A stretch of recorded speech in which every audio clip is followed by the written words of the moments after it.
Yo, what's going on, everybody? This is Dylan Talk Sports. My name is Dylan. In today's video, what I wanted to do is, as you've probably seen over the past couple weeks, Colorado football, they started off 3-0. Now they've taken one ugly loss and then one, not a bad loss. It was too late in the end. They had the game where they got their asses kicked by Oregon, 42-41 to like 6, and then they just, as we're speaking, just lost to USC 48-41. Coming into this year, a lot of people, it seemed like just because of Deion Sanders, everybody had all this hype, all this build up for Colorado. Oh my God, they're gonna do great things. We're rooting for Deion Sanders, and don't get me wrong, I'm rooting for Deion as well. But now after 2 games, everybody's like writing off Colorado and just saying like, some people are on the bad side of, hey, I told you they're bad, and some people are on the good side saying, what the fuck's going on? Why are we losing? Fire Deion. So what I wanted to do is kind of acknowledge, is the judgment fair for what Deion Sanders in this Colorado program is getting? And then the big question is this Colorado that took on this hype, or is this just the national media that's giving them all this hype and they're not living up to it? Because obviously they might not be as good as the media is making them be. But we're going to get all into this stuff. So if you're going to enjoy it, as always with all my videos, make sure you do drop a like. And without further ado, let's get into it.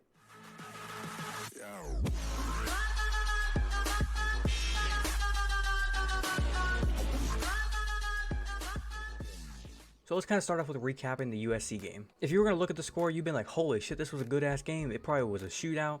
It was back and forth. Not exactly. Right here is the scoring summary. You can see right here. It got to a bad point there at the second quarter. 34-7. Everybody thought this game was pretty much done. They scored again before halftime. People were probably, that was more like a mercy touchdown that USC was giving up. And then whenever Colorado right here, 41-14, then 41-21, then 48-21. At that point, everybody was like, okay, turn TV off. Fuck this game. Let's go watch something else. But believe it or not, they came back. You can see right here. They put up quite a few touchdowns there at the end of the game. Their only problem was, what the fuck was that game management time at the end of the game? And what I mean by that is, you can see right here with the play-by-play. At one point with like 9 minutes to go, they turned the ball over. They had to go for it on 4th down. They were trying to go down, try to score another touchdown. They turned the ball over. But luckily, they got lucky. USC, they got the ball. They went down. They were going to kick a field goal to try to put this game up to 3 possessions. They missed it. And you got to be thinking right there, okay, we got about 6 minutes to go. We're about the 30-something yard line, I believe. 22-yard line, my bad. But still, you got the length of the field to go. You got 6 minutes to go. They had no timeouts because they were burning some timeouts earlier on for some reason. You have to score 2 touchdowns. What do you not do? Obviously, number 1, turn the ball over. Number 2, take sacks.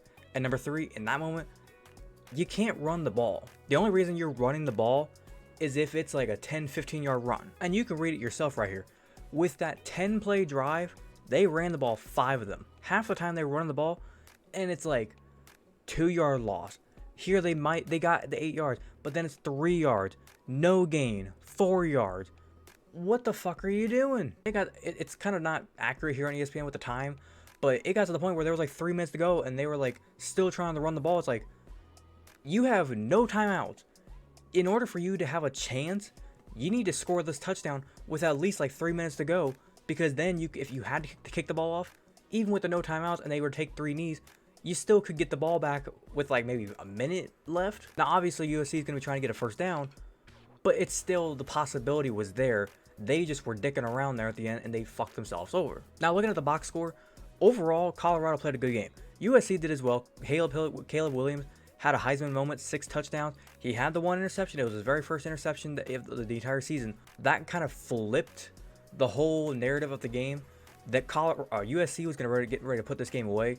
When he threw that interception, it's like the momentum just shifted, and everything went Colorado's way. But looking at the Colorado stats, Shedeur Sanders, he played good. 65 QBR is not the greatest, but it's still doable. 4 touchdowns, had the interception in the first half. That one was an ugly touchdown, or ugly interception. The receiver, I don't think really read. One of them wasn't in sync with each other. When it comes to running ball, like I said a second ago, when you're in the 2-minute drill, you're not supposed to run the ball ever again at that point.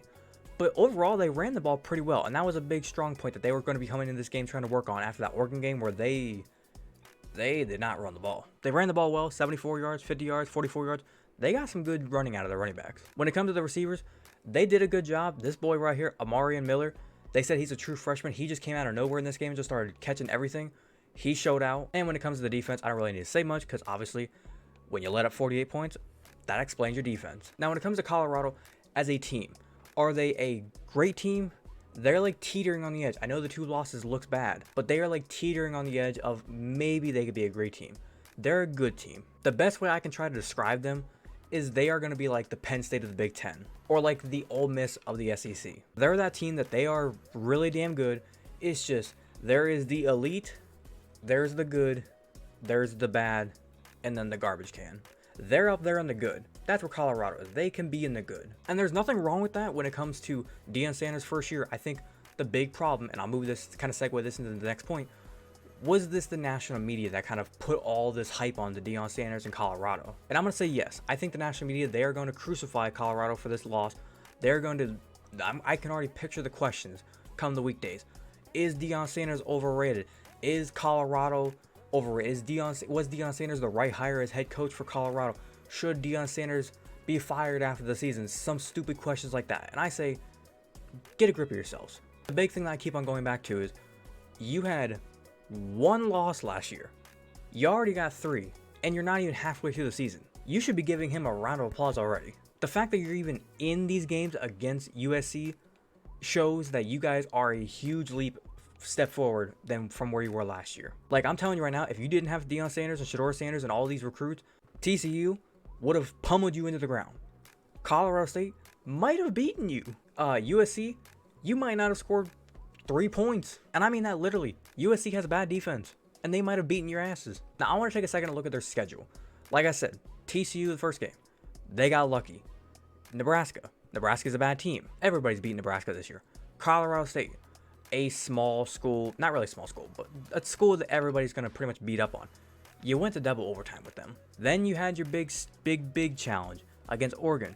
They kicked the schneid out of you. You had another big challenge against USC. They kicked the schneid, not really kicked the schneid out of you.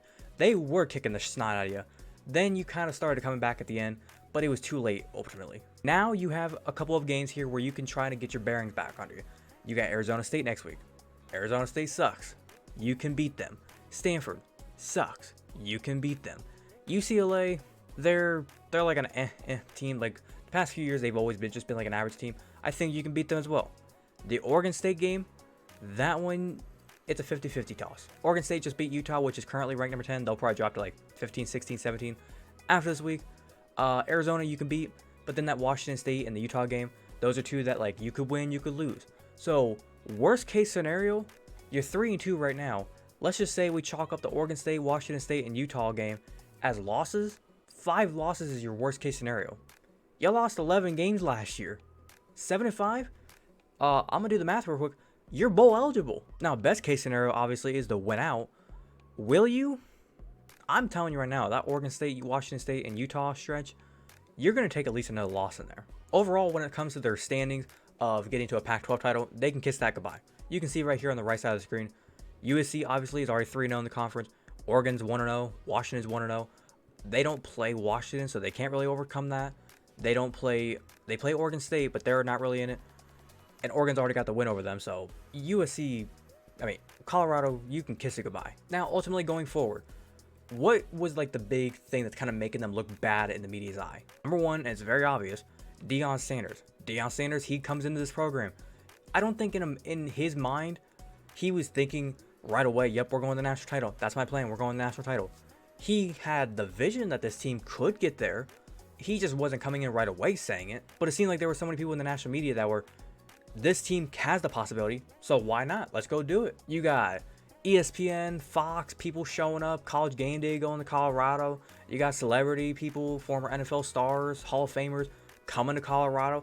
And I get it, you're trying to support your boy, your fans, or your friends with Deion. You're trying to support him, there's nothing wrong with that. But when you do that, you're putting so much attention and eyes on this program. And then when you lose, it doesn't look good. Now going forward, where does kind of Deion Sanders take this program? He can go one or two ways. Number one, win out, have a great year. You get a really good bowl game. I don't really think it's going to be a New Year's 6 bowl game. Maybe something like an Outback Bowl, something like that. Maybe a Citrus Bowl to be example. Or, number two, you have that rough start. You might lose another game, maybe 2 games against those ranked teams. Maybe you get upset somewhere in there. And you get like an average every now and then, maybe like the Duke's Mayo Bowl. But I think going forward, you don't chalk the season up and just say, yep, it's over. Obviously, when it comes to getting a Pac-12 title, yeah, it's over. College football playoff, yeah, it's over. you can erase that from existence. But when it comes to winning out, feeling good, having everybody excited for the future, that's still on the table. Now, obviously, one thing I forgot to add on, I'm just remembering it now, the defense is struggling quite a bit because Travis Hunter is not out there. He had the liver injury. I forget exactly what it was. It was with his liver. They're saying he might be back within the next few weeks, so that's a good sign. But obviously, with him not being out there, he's an elite receiver and corner at the same time. So you're losing a little bit of productivity from the offense and a big productivity from the defense, where he was basically like a shutdown corner out there. So that's kind of setting the back a good bit on defense. But ultimately, to wrap up the question of, are they overrated? No. Is Deion Sanders overrated? No.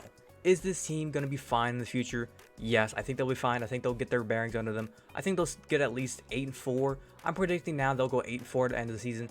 That's a good record, though, for them. Like I said, you won one game.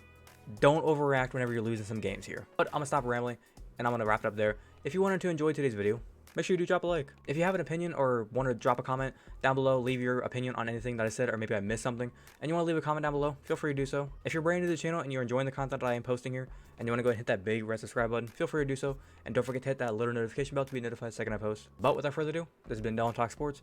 Have a great rest of your day. Peace.